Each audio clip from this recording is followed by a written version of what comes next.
ಇನ್ನು ಶಿಲ್ಪಿ ಯೋಗಿರಾಜ್ ಈಗ ಭಾರತದಾದ್ಯಂತ ಮನೆ ಮಾತು. ಎಂಥ ಒಂದು ಅದೃಷ್ಟ ನೋಡಿ, ಎಂಥ ಒಂದು ಭಾಗ್ಯ. ಯಾಕಂದರೆ ರಾಮಲಲ್ಲಾ ವಿಗ್ರಹ ಕೆತ್ತುವಂಥದ್ದೇನು ಸಾಮಾನ್ಯ ಸಂಗತಿನ, ಎಷ್ಟು ಕಾಂಪಿಟೇಷನ್ ಇತ್ತು, ಏನು ಕತೆ. ಸೊ ಇದೆಲ್ಲವನ್ನೂ ಕೂಡ ಮೀರಿ ಅರುಣ್ ಯೋಗಿರಾಜ್ಗೆ ಈ ಭಾಗ್ಯ ಸಿಕ್ಕಿದ್ದಿದೆಯಲ್ಲ, ನಿಜಕ್ಕೂ ಒಂದು ದೊಡ್ಡ ಸಂಗತಿ ಅದು. ಅಯೋಧ್ಯೆಯಲ್ಲಿದ್ದರು ಅರುಣ್ ಯೋಗಿರಾಜ್, ಈಗ ರಾಜ್ಯಕ್ಕೆ ಬರ್ತಾ ಇದ್ದಾರೆ. ಬೆಂಗಳೂರಿಗೆ ಬರ್ತಾರೆ, ಬೆಂಗಳೂರಿನಿಂದ ಮೈಸೂರಿಗೂ ಕೂಡ ಬರ್ತಾರೆ. ಈ ಸಂದರ್ಭದಲ್ಲಿ TV9 ಜೊತೆ ಮಾತಾಡಿದ್ರು. ರಾಮಲಲ್ಲಾ ವಿಗ್ರಹ ಕೆತ್ತಿದ್ದು ನನ್ನ ಪೂರ್ವ ಜನ್ಮದ ಪುಣ್ಯ, ನನ್ನ ಭಾಗ್ಯ ಅನ್ನುವಂಥ ಮಾತನ್ನು ಹೇಳಿದರು. ಇದು ಸಾಮಾನ್ಯ ಸಂಗತಿಯಲ್ಲ, ಭಾರತದ ಇತಿಹಾಸದಲ್ಲೇ ನನಗೆ ಹೆಸರು ಉಳಿಯುವಂಥ ಒಂದು ಸಂಗತಿ ಇದು ಅನ್ನುವಂಥ ಮಾತನ್ನು ಕೂಡ ಅವರು ಹೇಳಿದ್ದಾರೆ. ಇವತ್ತು ವಾಪಸ್ ಬರ್ತಾ ಇದ್ದಾರೆ ರಾಜ್ಯಕ್ಕೆ. ಇವತ್ತು ಸಂಜೆ ಬೆಂಗಳೂರಿಗೆ ಬರ್ತಾರೆ ಶಿಲ್ಪಿ ಅರುಣ್. ಅದಾದ ನಂತರ ಅವರು ಮೈಸೂರಿಗೆ ಹೋಗ್ತಾರೆ. ಅಯೋಧ್ಯೆಯಿಂದ ಸಂಜೆ ಬೆಂಗಳೂರಿಗೆ ಬರ್ತಾ ಇದ್ದಾರೆ ಅರುಣ್ ಯೋಗಿರಾಜ್. ಸಂಜೆ 5:30ಕ್ಕೆ ಬಂದಿಳಿತಾರೆ ಶಿಲ್ಪಿ ಯೋಗಿರಾಜ್. ಕೆಂಪೇಗೌಡ ಏರ್ಪೋರ್ಟ್ಗೆ ಅರುಣ್ ಬರ್ತಾರೆ.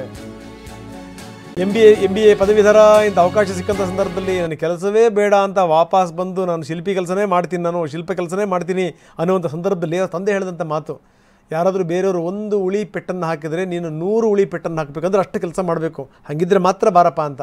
ಬಂದಿದ್ದು ಆಯಿತು ನೋಡಿ, 1-2 ರಾಷ್ಟ್ರಾದ್ಯಂತ ಗುರುತಿಸುವಂಥ 3 ಪ್ರತಿಮೆಗಳನ್ನು ಮಾಡಾಯಿತು. ಅದರಲ್ಲೂ ರಾಮಲಲ್ಲಾ ವಿಗ್ರಹ ಇದೆಯಲ್ಲ, ಅದೊಂದು ದೊಡ್ಡ ಸಂಗತಿ ಇದು.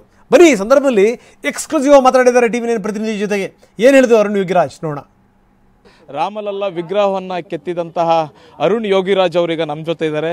ನಿಮ್ಮ ವಿಗ್ರಹವನ್ನು ಇಡೀ ದೇಶದ ಜನತೆ ಬಂದು ನೋಡ್ಕೊಳ್ತಾ ಇದ್ದಾರೆ, ಕಾತುರದಿಂದ ಆದಷ್ಟು ಭಕ್ತಿ ಭಾವದಿಂದ ನೋಡ್ತಾ ಇದ್ದಾರೆ. ಏನಿಸ್ತೆ ಹೇಳಿದ್ನಲ್ಲ ಸರ್, ನಮ್ಮ ಸಾರ್ಥಕವಾಯಿತು. ನಾವು ಮಾಡಿದಿಷ್ಟು ಶ್ರಮ ಕೆಲಸ ಎಲ್ಲ ಸಾರ್ಥಕ ಆಯಿತು ಅಷ್ಟೇ. ನನಗೆ ನನ್ನ ಸೆಲೆಕ್ಟ್ ಆಗ್ತದೆ ಅನ್ನೋದಕ್ಕಿಂತ ಜನತೆಗೆ ಇಷ್ಟ ಆಗ್ತಲ್ಲ, ಅದು ಬಹಳ ಮುಖ್ಯ ನನಗೆ. ನೋಡೋಣ ಅಷ್ಟೇ, ನನಗೆ ಇನ್ನೇನಾಗೋದು. ಮತ್ತು ನಿಮ್ಮ ಮೂರ್ತಿಯ ಕೆತ್ತನೆಯ ಶೈಲಿ ಇದೆಯಲ್ಲ, ಅದು ಎಲ್ರಿಗೂ ಕೂಡ ಇಷ್ಟ ಆಗ್ತಿದೆ. ಆ ಮಗುವಿನ ಮನಸ್ಸು, ಆ ದೈವ ಕಳೆ, ಇದನ್ನು ಕೆತ್ತಬೇಕಾದ್ರೆ ನಿಮ್ಮ ಮನಸ್ಸಲ್ಲಿ ಏನು ಬಂತು, ನಿಮಗೆ ಯಾವ ರೀತಿಯಾದ ಟಾಸ್ಕ್ ಕೊಟ್ಟಿದ್ರು ಅಂತ? ಭಾರತೀಯರ ಎಲ್ಲರಿಗೂ ಕನೆಕ್ಟ್ ಆಗಬೇಕಿತ್ತು. ಯಾಕಂದರೆ ನನಗೆ ದಕ್ಷಿಣ ಭಾರತದ್ದು ಕೆಲವೊಂದು ಅಂಶಗಳು, ಉತ್ತರ ಭಾರತಕ್ಕೆ ಬೇಕಾಗುವಂಥ ಅಂಶಗಳು, ಮತ್ತು ನಮ್ಮ ದೇಶದ ಬೇರೆ ರಾಜ್ಯಗಳ ಒಂದು ಶೈಲಿಗಳು, ಎಲ್ಲದ್ರ ಬಗ್ಗೆ ಒಂದು ಅಧ್ಯಯನ ಮಾಡಿರ್ತೀನಿ. ಸೊ ನನ್ನ ಏನು ಅಂದ್ಕೊಂಡು ನಾನು ಮಾಡಿದ್ದೆ ಅದು ಈಗ ಅದೇ ರೀತಿ ಜನ ಸ್ಪಂದನೆ ಹಾಗೇ ಇದೆ. ಸೊ ಇದು ನಮ್ಮ ಕರ್ನಾಟಕ ಶೈಲಿಯಲ್ಲಿ ಏನು ಬೇಕು, ಒಡವೆಗಳಾಗಿರ್ಬೋದು, ಹೊಯ್ಸಳದ ಅಲಂಕಾರಗಳಾಗಿರ್ಬೋದು, ನಂತರ ಮುಖದ ಭಾವಗಳಿಗೆ ಈಗಿನ ಸಮಯಕ್ಕೆ ನಮಗೆ ಮಗುವಿನ ರೀತಿ ಹೇಗೆ ನಾವು ಜನಕ್ಕೆ ಒಂದು ದರ್ಶನ ನೋಡುವಂಥದ್ದು ಮಾಡೋಕ್ಕೆ ದರ್ಶನ ಅಂದರೆ ಜನಕ್ಕೆ ಕನೆಕ್ಟ್ ಆಗೋಗಿ ಹೇಗೆ ಮಾಡ್ಬೋದು, ಮತ್ತು ಉತ್ತರ ಭಾರತದ ಕಡೆ ಧೋತಿಗಳ ಬಗ್ಗೆ, ಬಟ್ಟೆಗಳ ಬಗ್ಗೆ ಸ್ವಲ್ಪ ಅಧ್ಯಯನ. ಸೊ ಇದು ನಮ್ಮ ದೇಶದ ಒಂದು ಹೇಳ್ಬೋದು ಎಲ್ಲ ಭಾಗದ ಶೈಲಿಗಳನ್ನ ಸ್ವಲ್ಪ ಅಳವಡಿಸ್ಕೊಂಡು ಪ್ರಯತ್ನ ಮಾಡಿದ್ದೀನಿ. ನನಗೆ 2-3 ದಿವಸದಿಂದ ಬರ್ತಾ ಇರೋ ಫೀಡ್ಬ್ಯಾಕ್ ನೋಡಿದ್ರೆ ಭಾಳ ಖುಷಿ ಬರ್ತಿದೆ.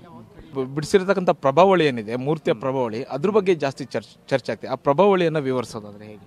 ಪ್ರಭಾವಳಿ ಅದು ಅಲಂಕಾರಿಕ ಭಾಗ ಅಷ್ಟೇ ನಮಗೆ, ಆಯಿತಾ. ಅದು ಅಲಂಕಾರ ನೀವೇನು ಬೇಕಾದ್ರೂ ಮಾಡ್ಬೋದು. ಆಗ ನನ್ನ ಮನಸ್ಸಲ್ಲಿ ಇದ್ದಿದ್ದು ಏನು ಮಾಡಬೇಕು, ಈಗ ವಿಷ್ಣು ಅವತಾರಗಳ ಬಗ್ಗೆ ಮಾಡ್ಬೋದು, ಭಕ್ತ ಭಾಗದಲ್ಲಿ ನಾವು ಹನುಮಂತ ಗರುಡನ ಕೊಡುವಂಥದ್ದು, ಮತ್ತು ಇವರು ಸೂರ್ಯವಂಶಸ್ಥ ಆದ್ದರಿಂದ ಸೂರ್ಯನನ್ನು ನನ್ನ ಮೇಲೆ ತೋರಿಸಿದ್ದೀನಿ. ಇವರು ವಿಷ್ಣು ಆಯಿತು, ಮತ್ತು ಬ್ರಹ್ಮ ಮತ್ತು ಶಿವನಿಗೆ ಒಂದು ಸ್ಥಾನ, ತ್ರಿಮೂರ್ತಿಗಳು, ಇದನ್ನೆಲ್ಲ ಇಂದಿನವ್ರು ಮಾಡಿದ್ದಾರೆ. ಸೊ ನಾನುವೇ ಈ ಒಂದು ಪ್ರಯತ್ನ ಮಾಡೋಣ. ಇದು ಬರೀ ಇಲ್ಲಿ ಏನು ಹೇಳಿರಲಿಲ್ಲ ನಮಗೆ. ನನ್ನ ಒಂದು ಕಂಪೋಸಿಷನಲ್ಲಿ ಇದನ್ನು ನಾನು ಏಪ್ರಿಲ್ನಲ್ಲೇ ರೆಡಿ ಮಾಡಿ ಇಟ್ಕೊಂಡಿದ್ದೆ, ಹಿಂಗೆ ಮಾಡಬೇಕು ಇದನ್ನು ಅಂತ. ಈ ಟ್ರಸ್ಟ್ನಿಗೆ ಇದನ್ನು ಹೇಳಿದೆ, ಈ ರೀತಿ ಮಾಡ್ತೀನಿ ಅಂತ. ಅವರು ಒಪ್ಪಿಗೆ ಕೊಟ್ಟ ಮೇಲೆ ಈ ಕೆಲಸ ಮಾಡಿದೆ. ಈ ಕಪ್ಪು ಶಿಲೆ, ಶ್ಯಾಮಶಿಲೆ ಬಗ್ಗೆ ಹೇಳೋದಾದ್ರೆ ಅದು ನಿಮ್ಮ ಕೆತ್ತನೆಗೆ ಹೇಗೆ ನಿಮ್ಗೆ ಅದು ಒಗ್ಗಿಕೊಳ್ತು, ಅದರ ಮಹತ್ವ ಏನು ಅಂತ ನೋಡಿ. ಈಗಿನ ಸಮಯದಲ್ಲಿ ಅಟ್ ಪ್ರೆಸೆಂಟ್ ನಾನು ಯಾವ ಕಲ್ಲಲ್ಲಿ ಕೊಟ್ಟರು ಮಾಡ್ತೀನಿ, ಪ್ರಪಂಚದ ಯಾವ ಕಲ್ಲಲ್ಲಿ ಕೊಟ್ಟರು ಕೆಲಸ ಮಾಡ್ತೀನಿ. ನಂಗೆ ಇಂಥ ಕಲ್ಲು ಅಂಥ ಕಲ್ಲು ಅದೇನು ನನಗೆ ರಿಸ್ಟ್ರಿಕ್ಷನ್ಸ್ ಆಗಲ್ಲ. ಇಲ್ಲಿ ಟ್ರಸ್ಟ್ ಅವರು ಮೊದಲೇ ಸೆಲೆಕ್ಟ್ ಮಾಡಿ ತಂದಿಟ್ಟಿದ್ರು ಈ ಕಲ್ಲನ್ನ. ಚೆನ್ನಾಗಿತ್ತು, ತುಂಬ ಗ್ರೈನ್ಸ್ ಇರ್ಬೋದು, ಸ್ವಲ್ಪ ಹಾರ್ಡ್, ತುಂಬ ಹಾರ್ಡ್ ಅಂದರೆ ತುಂಬ ಶಾರ್ಪ್, ತುಂಬ ಹಾರ್ಡ್ ಕಲ್ಲು. ಬಟ್ ನಮ್ಗೆ ಈಗಿನ ಸಮಯದಲ್ಲಿ ಈಗಿರೋ ಟೆಕ್ನಾಲಜಿ ಬಗ್ಗೆ ಮತ್ತು ಒಂದು ಮಿಷಿನರೀಸ್ಗಳ ಬಗ್ಗೆ ಎಲ್ಲವನ್ನು ಉಪಯೋಗಿಸ್ಕೊಂಡು ನಮ್ಮ ಅನುಕೂಲಕ್ಕೆ, ಬಟ್ ಅಲ್ಟಿಮೇಟ್ಲಿ ಹ್ಯಾಂಡ್ ಫಿನಿಶ್ ಆಗಬೇಕು. 1 ಸೆಂಟಿಮೀಟರ್ ಸಹ ನಮಗೆ ಮಿಷಿನ್ ಫಿನಿಶ್ ಬೇಡ, ಹ್ಯಾಂಡ್ ಫಿನಿಶ್ ಆಗಬೇಕು ಅಂತ ಪ್ರಯತ್ನ ಪಟ್ಟು ಕಂಪ್ಲೀಟ್ ಮಾಡಿದ್ದೀನಿ. ಮತ್ತು ಕರ್ನಾಟಕದಲ್ಲಿ ನೀವೀಗ ಸೆಲೆಬ್ರಿಟಿ ಥರ ಆಗಿದ್ದೀರಿ. ನಿಮ್ಮನ್ನು ಅದ್ದೂರಿಯಾಗಿ ಸ್ವಾಗತ ಮಾಡ್ಕೊಳ್ಳಿಕ್ಕೆ ಕರ್ನಾಟಕ ಜನ ಕಾಯ್ತಾ ಇದ್ದಾರೆ.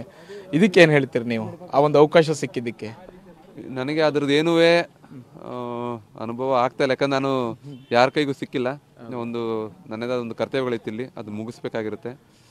ಅದರಿಂದ ಮೋಸ್ಟ್ಲಿ ನಾನು ಹೋದಾಗ ಅನುಭವ ಆಗುತ್ತೆ ಅನ್ಸುತ್ತೆ. ಬಟ್ ನಮ್ಮ ಕರ್ನಾಟಕ ಜನತೆ ಖುಷಿಯಾಗಿದ್ರೆ ಅದಕ್ಕಿಂತ ಖುಷಿ ಇನ್ನೇನಿಲ್ಲ. ಮತ್ತೆ 500 ವರ್ಷಗಳಿಂದ ಹಿಂದೂಗಳು ಕಾತುರದಿಂದ ಕಾಯ್ತಿದ್ದಂತಹ ಒಂದು ಮಂದಿರ ನಿರ್ಮಾಣ ಆಗಿದೆ. ಆ ಮಂದಿರದಲ್ಲಿ ನೀವು ಕೆತ್ತಿರ್ತಕ್ಕಂತಹ ಮೂರ್ತಿ ಅಲ್ಲಿ ಪ್ರತಿಷ್ಠಾಪಿಸಲಾಗಿದೆ. ನೀವು ಕೆತ್ತಿರ್ತಕ್ಕಂಥ ಮೂರ್ತಿ ಅದೀಗ ನಿಮ್ದಲ್ಲ, ಅದು ಈಗ ದೇಶದ್ದಾಗಿದೆ. ಅದಕ್ಕೇನು ಹೇಳ್ತೀವಿ? ಹೌದು, ಈಗ ನೋಡಿ ನಾವೊಂದು ಇನ್ಸ್ಟ್ರೂಮೆಂಟ್ ಇದಕ್ಕೆ, ಆಯಿತಾ. ನಾನು ನಂದು ಅನ್ನತ್ತೇನಲ್ಲ, ಇದು ದೇಶದ್ದು. ರಾಮ ಹೇಗಿದ್ರು ಅಲ್ಲ, ಅವ್ರು ಬರಬೇಕಾಗಿತ್ತು, ಬಂದಿದ್ದಾರೆ, ನನ್ನ ಮುಖಾಂತರ ಬಂದಿದ್ದಾರೆ. ನಾನು ಒಂದು ಇನ್ಸ್ಟ್ರೂಮೆಂಟ್ ಅಷ್ಟೇ, ನಾನು ಒಂದು ಸಾಧನ ಅಷ್ಟೇ. ಅವ್ರು ನನ್ನ ಕೈ ಮುಖಾಂತರ ದೇಶದ ಜನತೆಗೆ ದರ್ಶನ ಕೊಡ್ತಾ ಇರೋದು ನನ್ನ ಪುಣ್ಯ, ನನ್ನ ಭಾಗ್ಯ. ನಮ್ಮ ತಲೆಮಾರುಗಳಿಗಿಂತ ಇದು ಒಂದು ಮರೆಯಲಾಗದಂಥ ಒಂದು ವಿಷಯ. ಭಾರತದ ಇತಿಹಾಸದಲ್ಲೇ ಹೆಸರು ಉಳಿಯುವಂಥ ವಿಷಯ. ಇದಕ್ಕೆ ನಾನು ನಮ್ಮ ಪೂರ್ವಜರ ಪುಣ್ಯ, ನಮ್ಮ ಹಿರಿಯರು, ನಮ್ಮ ತಂದೆ ತಾಯಿ ಇರ್ಬೋದು, ಅವರೆಲ್ಲರ ಪುಣ್ಯ. ಮತ್ತೆ ನಿಮ್ದು ಇನ್ನೊಂದು ಮುಖ್ಯವಾಗಿ, ನೀವು 7-8 ತಿಂಗಳಿಂದ ನೀವು ಒಂದು ಕೂಡ ವ್ರತನೆ ಮಾಡಿದ್ರಿ ಅಂತ ಅನ್ಸುತ್ತೆ. ನಿಮ್ಮ ಮನೆಯವ್ರ ಕೈ ಜೊತೆ ಜಾಸ್ತಿ ಮಾತಾಡಿಲ್ಲ, ಊರಿಗೆ ಹೋಗಿಲ್ಲ, ನಿಮ್ದು ಒಂದು ರೀತಿ ವ್ರತನೆ. ಹೌದು ಸರ್, ಅದು ಇದು ಹೇಳಿದ್ನಲ್ಲ, ಇಷ್ಟು ದೊಡ್ಡ ಜವಾಬ್ದಾರಿ ಕೊಟ್ಟ ಮೇಲೆ ನಮ್ಮದೇ ಆದ ಡಿಸಿಪ್ಲಿನ್ ಇರಬೇಕಾಗತ್ತೆ. ಆಮೇಲೆ ಇಷ್ಟೊಂದು ಜನ ಕಷ್ಟಪಟ್ಟಿರೋ ಉದಾಹರಣೆಗಳಿದೆ. ಅದ್ರ ಮುಂದೆ ನಮ್ದೆಲ್ಲ ತುಂಬ ಸಣ್ಣ ವಿಷಯ ಇದೆಲ್ಲ. ನಾವು ಮನೆಗೆ ಹೋಗಿಲ್ಲ ಮಾಡೋದೆಲ್ಲ ಸಣ್ಣ ವಿಷಯ. ಇಲ್ಲಿ ಬಂದಾಗ ನೀವು ನೋಡ್ಬೋದು, ಇಲ್ಲಿರೋ ಜನ ಎಷ್ಟು ಕಷ್ಟಪಟ್ಟಿದ್ದಾರೆ, ಇದಕ್ಕೋಸ್ಕರ ರಕ್ತದ ಹೊಳೆನೇ ನೋಡಿದ್ದಾರೆ. ಜೊತೆಗೆ ಭಾಳಷ್ಟು ಎಮೋಷನಲಿ ನಮಗೆ ಇದೊಂದು ಬೇಕಾಗಿತ್ತು ನಮ್ಮ ದೇಶಕ್ಕೆ. ಇದೇ ಜಾಗದಲ್ಲಿ ಬೇಕಿತ್ತು, ಅದು ಆಗಿದೆ. ನನ್ನ ಕಡೆಯಿಂದ ಒಂದು ಸೇವೆ ಸಲ್ಲಿಸೋ ಅವಕಾಶ ಸಿಕ್ಕಿದೆ, ನಾನು ಮಾಡಿದ್ದೀನಿ ಸರ್. ಇದು ಅರುಣ್ ಯೋಗಿರಾಜ್ ಅವರ ಮಾತು. ಕ್ಯಾಮ್ರಾ ಪರ್ಸನ್ ಅಜಯ್ ಜೊತೆಗೆ ಹರೀಶ್, TV9 ಅಯೋಧ್ಯ. ಅರುಣ್ ಯೋಗಿರಾಜ್ ಮಾತಾಡಿದ್ರು. ಅರುಣ್ ಯೋಗಿರಾಜ್ ಅವ್ರ ಜೊತೆಗೆ ಮತ್ತೊಬ್ಬರು ಶಿಲ್ಪವನ್ನು ಕೆತ್ತಂಥವ್ರು GL ಭಟ್, ಗಣೇಶ್ L ಭಟ್ ಅವರು ಕೂಡ ಶಿಲ್ಪವನ್ನು ಕೆತ್ತಿದ್ದರು. ಜೊತೆಗೆ ಏನು ಅಂತಂದರೆ, ಈ ಬರೀ 3 ಜನ ಮಾತ್ರ ಆಯ್ಕೆ ಆಗಿದ್ದು ದೇಶಾದ್ಯಂತ. ರಾಜಸ್ಥಾನದ ಒಬ್ಬರು, ಅದನ್ನು ಬಿಟ್ಟರೆ ನಮ್ಮ ಈಗೇನು ತೋರಿಸ್ತಾ ಇದ್ದೀವಿ ನಾವು GL ಭಟ್ರು. ಈಗ ಆಗಲೇ ಮಾತಾಡಿದಂಥ ಅರುಣ್ ಯೋಗಿರಾಜ್. GL ಭಟ್ರಿಗೆ ಬಹಳ ಖುಷಿ ಇದೆ, ಈ ಕೆತ್ತಲಿಕ್ಕೆ ಸಿಕ್ಕಂಥದ್ದು ನನ್ನ ಭಾಗ್ಯ ಅನ್ನುವಂಥ ಮಾತನ್ನು ಹೇಳ್ತಾರೆ. ಅಷ್ಟೇ ಅಲ್ಲ, ನಂದು ಸೆಲೆಕ್ಟ್ ಆಯಿತು, ಸೆಲೆಕ್ಟ್ ಆಗಲಿಲ್ಲ ಪ್ರಶ್ನೆ ವಿಚಾರ. ಆದರೆ ಅರುಣ್ ಯೋಗಿರಾಜ್ ಭಾಳ ಅದ್ಭುತವಾಗಿ ಕೆತ್ತಿದ್ದಾರೆ, ಅವ್ರಿಗೆ ಒಳ್ಳೆಯದಾಗಲಿ ಅನ್ನುವಂಥ ಮಾತನ್ನು ಕೂಡ ಹೇಳಿದ್ದಾರೆ ಗಣೇಶ್ ಭಟ್ರು. ಒಬ್ಬರು ಮೂರ್ತಿಗಳನ್ನ ನೋಡ್ತಿರಲಿಲ್ಲ, ಚರ್ಚೆ ಮಾಡ್ತಾ ಇದ್ವಿ ಅಷ್ಟೇನೆ. ನಿಜಕ್ಕೂ ಅವ್ರಿಗೆ ಒಳ್ಳೆಯದಾಗಲಿ ಅನ್ನುವಂಥ ಮಾತನ್ನು ಹೇಳಿದ್ದಾರೆ. ಬನ್ನಿ, ಹಾಗಾದರೆ ನಮ್ಮ ಜೊತೆಗೆ ಎಕ್ಸ್ಕ್ಲೂಸಿವ್ ಮಾತಾಡಿದ್ದಾರೆ ಅವರು. ಏನು ಹೇಳಿದ್ರು ನೋಡೋಣ.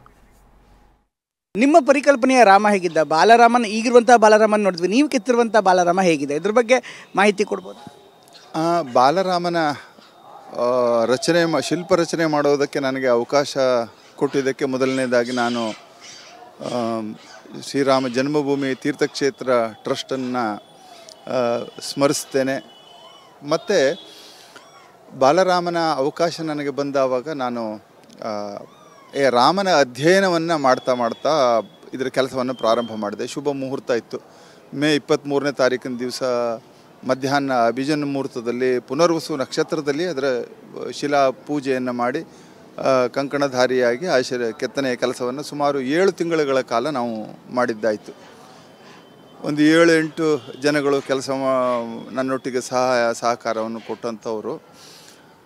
ಇಲ್ಲಿ ರಾಮನ ಅಧ್ಯಯನಕ್ಕೆ ನನಗೆ ಒಂದು ಅವಕಾಶ ಸಿಕ್ಕಿದ್ದು. 2000 ವರ್ಷಗಳ ಹಿಂದೆ ನಡೆದು ಬಂದಂತಹ ರಾಮನ ಎಲ್ಲ ಶಿಲ್ಪಗಳನ್ನು ನಾನು ಅಧ್ಯಯನ ಮಾಡಿ ಶಾಸ್ತ್ರೀಯವಾದ ರೀತಿಯಲ್ಲಿ ಭಾರತೀಯ ಒಂದು ಶಿಲ್ಪ ರಚನೆಯ ವಿಧಿವಿಧಾನಗಳನ್ನಾಗಲಿ ಮತ್ತು ಮೂರ್ತಿ ಶಿಲ್ಪ ಶಾಸ್ತ್ರದ ಅಧ್ಯಯನದ ಒಂದು ವಿಚಾರವನ್ನು ಗಮನದಲ್ಲಿಟ್ಟುಕೊಂಡು ಅಖಂಡವಾಗಿ ಮೋನೋಲಿಥಿಕ್ ಅಂತ ಹೇಳ್ತಾರಲ್ಲ, ಆ ರೀತಿಯಲ್ಲಿ ಬಾಲರಾಮನನ್ನು ಸಂಪೂರ್ಣವಾಗಿ ಏಕಶಿಲೆಯಲ್ಲಿ ಸೃಷ್ಟಿ ಮಾಡೋದಕ್ಕೆ ನಾನು ತೊಡಗಿಕೊಂಡೆ. ಪರಸ್ಪರ ಮಾತಾಡ್ತಿದ್ರ ಶಿಲ್ಪಿಗಳು, ಪಾಂಡೆ ಅವರು, ನೀವು, ಅರುಣ್ ಅವರು, ಅಂದರೆ ವಿಗ್ರಹ ನಂದು ಯಾವ ಥರ ಇದೆ, ನಿಮ್ದು ಯಾವ ಥರ, ಈ ಥರ ಏನಾದ್ರು ಚರ್ಚೆ ಮಾಡ್ತಿದ್ರ?